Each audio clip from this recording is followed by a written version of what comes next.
Hello everyone, welcome back to our channel. Today we are going to do a very interesting question. The name of the question is search in rotated sorted array. It's a medium level question and we are going to do it using the concept of binary search.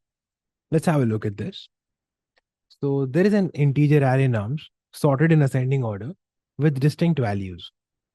Prior to being passed to your function, num is possibly rotated to an unknown pivot index. Okay.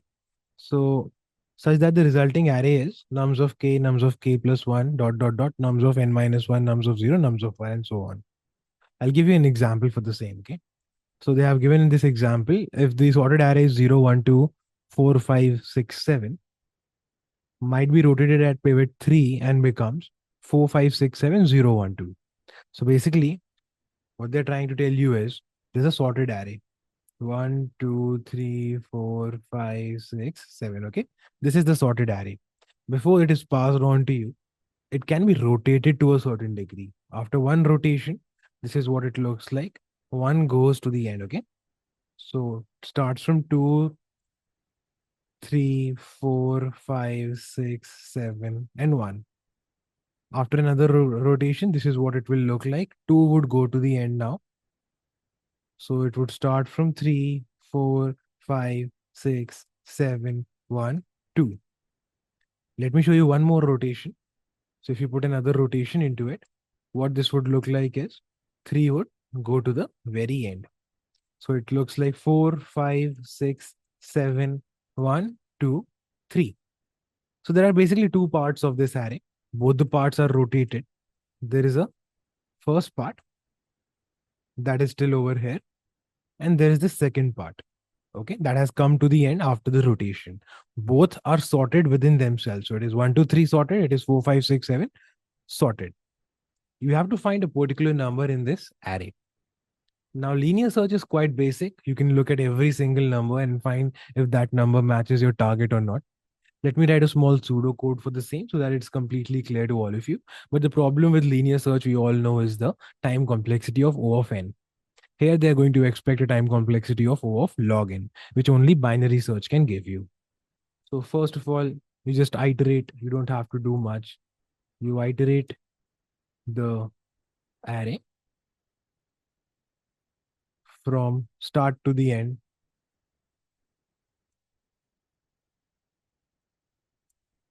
with an iterator I.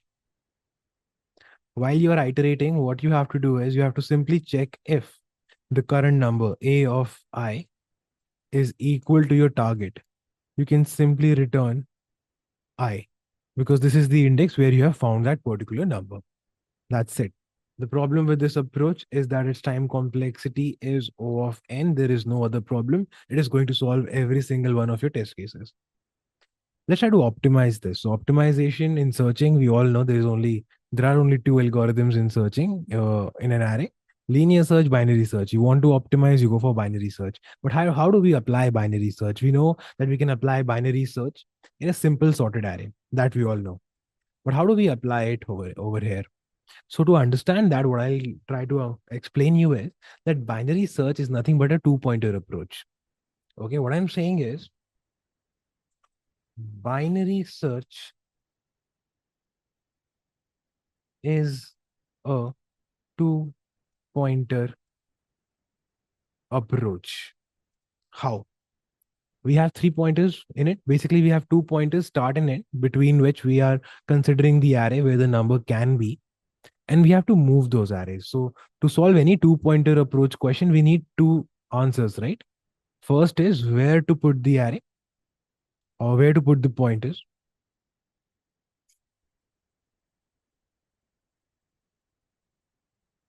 And the second question you need to answer is how to move the pointers.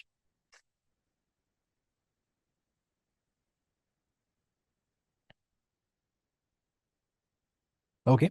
Now, let's try to answer both of these. In a binary search, where to put the pointers is very clear. One pointer goes at the start, the other pointer goes at the end, right? The start and the end. So let me take an example of this array 4, 5, 6, 7, 1, 2, 3 and try to explain this concept to you. What we have to focus on is whether we have the answer to the next question, how to move the pointers. Okay. We just need to find that answer and we can apply binary search on this question. So this is where the start goes. This is where the end goes. Let me put all the indices so it's better. Okay. So we have 7 numbers, 0 to 6 indices. So mid is equal to 6 plus 0 by 2, that is 3 right now. So this is where your current mid is. Let's say the target is 2. All right. So wherever you are, half the array would always be sorted. What I mean by that is, look at it very carefully. If this is your mid, like this is your mid right now, either this part would be sorted or this part would be sorted. Am I making sense? If you're in the original part, this is the original part. This is the rotated part. If mid lies in the original part, the first part, the left side would be sorted. If M lies in the rotated part, the right side would be sorted. How? Let me give you an example. Let's erase all of this for now. And see, if M is anywhere over here, like in this range anywhere, the left side of it would be sorted, right? And if M is in this rotated part, let's say it is over here. Now this part is not sorted. 4, 5, 6, 7, 1 is not a sorted array. But now the right part would be sorted. 1, 2, 3 is definitely a sorted array. So we just have to find out which side is sorted. And how do we find that out? Look at it very carefully. The trick here is, I'll write this hypothesis. All the numbers in the rotated part will be less than where our start pointer is. Okay. So look at this very carefully. We've put our start pointer over here and the end pointer is over here. And the number, the target that we need to search for is 2. So the first value of M is going to be 3. So this is where it is. Now look at this very carefully. We compare 7 with this value, where the start is. If the array of start is less than array of mid, that means the left side is sorted. This is what I'm trying to say. If array of start is less than array of mid, left side is sorted, else right side is sorted.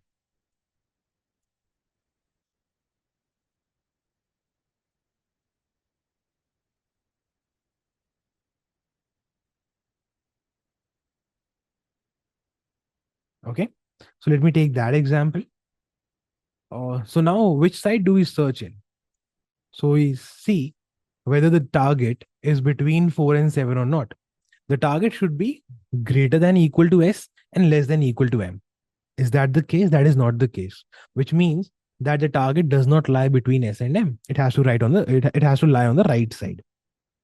Okay. So what do we do? How do we go to the right side? We move S as S equal to M plus 1. Okay. Now we can recalculate the value of M. And you can see we have found the target value. All right. So we have to find out which side is sorted. So wherever your M is, as I already explained, either the right or the left side would be sorted. How to find that out? If A of start is less than A of mid, that means left side is sorted, else right side is sorted. And accordingly, we will adjust the value of the pointers to make sense out of it. Okay, let me write a pseudocode for this so that it's much more clear. So look at this very carefully. And once again, let me just remind you, whatever doubts you get, you can always put them in the comments below. And I'll be more than happy to clarify all the doubts that you have. And whatever next question you want me to cover, you can put that as well there. I'll explain it in detail and try to make you understand wherever you are getting stuck. So in the pseudocode, As in any simple binary search, we have the 3 pointers. There's a start, there's an end that is basically equal to a dot size minus 1, and then there is a mid. What you have to see is that by now it should be clear to you that binary search is just a two-pointer approach where you have to have two answers: where to put the pointers and how to move the pointers. In binary search, where to put the pointers is already answered for you, one at the beginning, one at the end, so either ends, right? And how to move the pointer, that is what you have to figure out. If you can figure that out, it's a binary search question. So moving forward from here, we start our binary search. So we iterate while start is less than equal to end. Okay, this is while we iterate. So this is where we are iterating the array. As we get inside this loop, what do we do? First of all, we need to calculate the value of mid, that is equal to start plus end minus start by 2. We haven't simply done start plus end by 2 to remove the overflow condition. Okay, this is very important. Always calculate mid with this formula and don't do start plus end by 2. It can get overflow. Okay, after this, what you have to do is you have to check which side is sorted, either left or right. And how do we do that? If a of start is basically less than a of mid, this means, I'll just comment here, left side is sorted. Okay, now what do we check? If the target is greater than equal to a of start, and at the same time the target is less than equal to a of mid. Okay, if it lies between these two values, then this is where the number lies. We will do end equal to mid minus 1.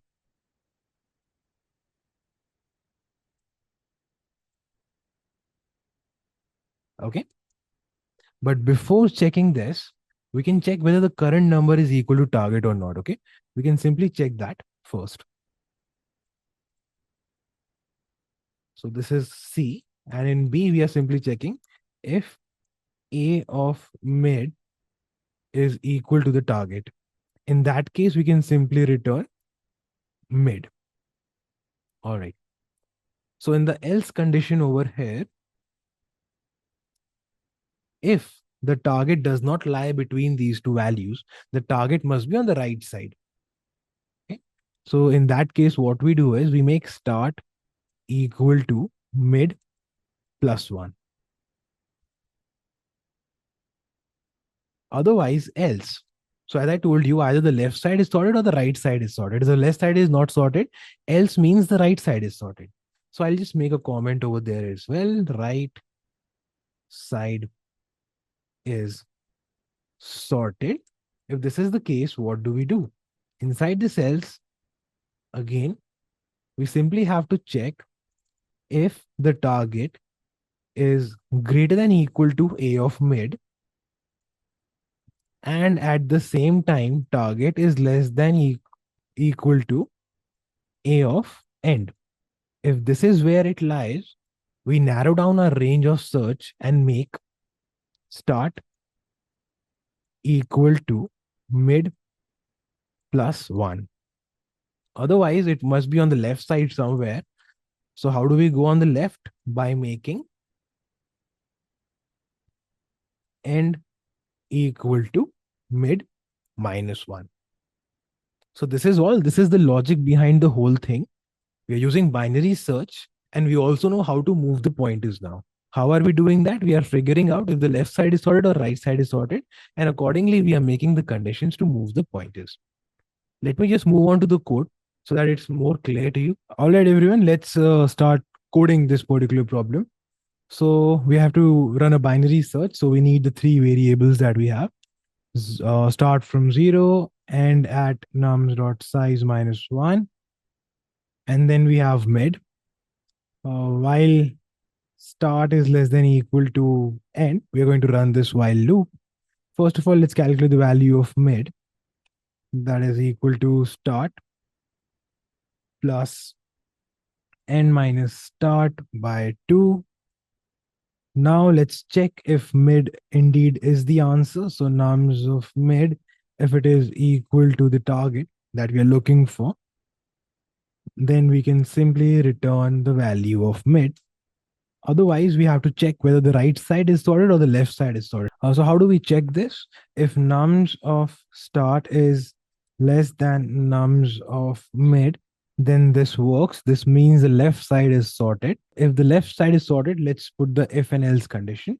If our target is less than nums of mid, less than equal to basically, and at the same time, our target is greater than equal to nums of start.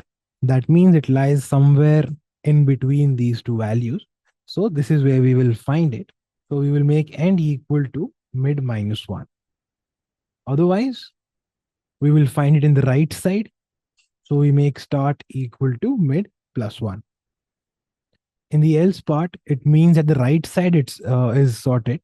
So there we put if the target is less than nums of end, right? And at the same time, the target is greater than equal to nums of mid. So it is between these two values. So this is where we will find it. So we'll make start equal to mid plus 1. Otherwise, we can simply make end equal to mid minus 1. We come out of this loop and if we still haven't returned anything, that means the number does not exist, in which case we have to return a minus 1 as it has already been given in the question. So let's try to run this code, guys. So here you can see we are able to solve all the visible test cases. Let me submit this now. So all our test cases have passed. Thank you so much for watching the video. And as I have already told you, if there's any doubt, put it in the comments. What next question you want me to discuss, make sure to put that in the comment as well. And make sure to subscribe, like, and share this video. Thanks a lot, guys. See you in the next video.